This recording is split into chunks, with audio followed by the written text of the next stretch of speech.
اور ایک اہم بات میں بڑی تاکید سے آپ سے عرض کروں گا، ہم چاہیں گے کہ دنیا میں دین کا کام کریں اور جیل سے بچیں، اور ہم چاہیں گے جب مریں تو جہنم سے بچیں۔ اللہ جیل سے بھی محفوظ رکھے، اللہ جہنم سے بھی محفوظ رکھے۔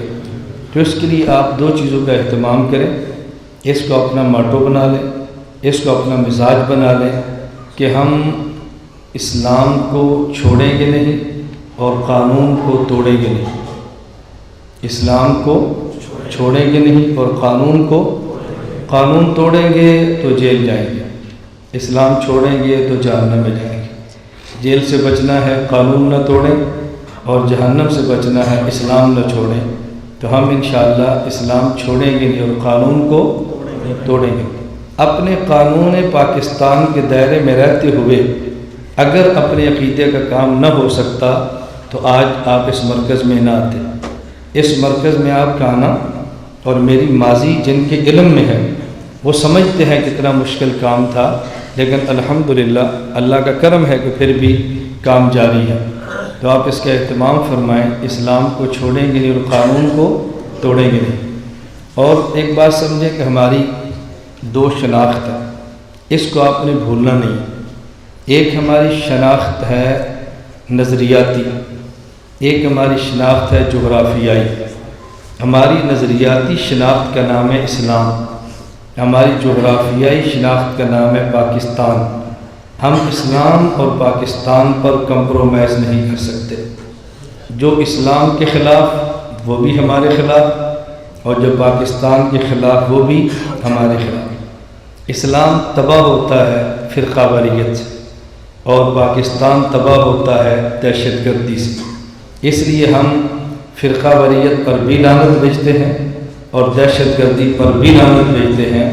ہم اسلام کا تحفظ بھی کریں گے اور پاکستان کا تحفظ بھی کریں گے۔ آپ کریں گے؟ ہاتھ کھڑے کریں گے۔ ہم اسلام کا تحفظ بھی بولیں، ہاتھ کھڑے رکھیں، اسلام کا تحفظ بھی کریں گے اور پاکستان کا تحفظ بھی۔ اسلام کا دشمن بھی ہمارا دشمن اور پاکستان کا دشمن بھی ہمارا دشمن۔ ہم فرقہ واریت پر بھی لعنت بھیجتے ہیں اور دہشت گردی پر بھی لعنت بھیجتے ہیں۔ اس لیے بحیثیت علماء جس طرح آپ نے یہ خیال رکھنا ہے کہ اسلام کو تباہ کون کرتا ہے، آپ نے یہ بھی خیال رکھنا ہے کہ پاکستان کو تباہ کون کرتا ہے۔ نہ اسلام کو ٹوٹنے دینا ہے، نہ ہی ہم نے پاکستان کو ٹوٹنے دینا ہے۔ ہم اسلام کا تحفظ جان پہ کھیل کے کریں گے اور پاکستان کا تحفظ بھی ہم جان پہ کھیل کے کریں گے۔ یہ میری بات اچھی طرح سمجھیں، اللہ کرے میں آپ کو سمجھا سکوں۔ جس طرح ہم یہ بات کہتے ہیں کہ ختم نبوت کا مسئلہ ایسا ہے، جو شخص مسلمان نہیں بھی اور خود کو مسلمان کہتا ہے، ختم نبوت کا مسئلہ ایسا ہے کہ وہ سب کے درمیان اتفاقی ہے اور اس پر ہر قسم کے مسلمان کو جمع کیا جا سکتا ہے۔ تو بالکل اسی طرح بحیثیت پاکستان ایک ایسا ایجنڈا ہے جس پر تمام مسالک، توجہ رکھنا، جس پر تمام مسالک، جس پر تمام جماعتیں، جس پر تمام ادارے، خواہ وہ ادارے مذہبی ہوں، خواہ وہ ادارے سرکاری ہوں، خواہ وہ فوج ہو، خواہ وہ پولیس ہو، خواہ وہ ایجنسیاں ہوں، خواہ علماء ہوں، خواہ وہ عدلیہ ہو، خواہ سیاستدان ہوں، سارے اس بات پر متفق ہیں کہ ہم نے پاکستان کا تحفظ کرنا ہے۔ تو پاکستان ہم سب کا نقطۂ وحدت ہے، اس میں ہمارا کوئی اختلاف نہیں۔ یہ بات آپ ذہن میں رکھ لیں گے تو الجھنیں ختم ہو جائیں گی۔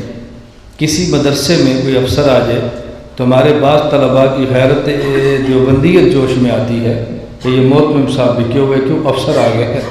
بھئی جب افسر آپ کے شہر گئے تو آپ کے مدرسے میں آئے گا، کیوں نہیں آئے گا؟ اس میں کون سی حیرت کی بات ہے؟ ہم نے اپنا مدرسہ اوپن رکھا ہوا ہے، جب چاہیں آئیں، جب چاہیں دیکھیں، جب چاہیں چیک کریں، اس میں کیا ہے؟ ہم کوئی چور تھوڑی ہیں کہ ہم ان باتوں سے جھجکتے پھریں۔ میں نے اس لیے گزارش کی ہے، اللہ ہم سب کو بات سمجھنے کی توفیق عطا فرمائے۔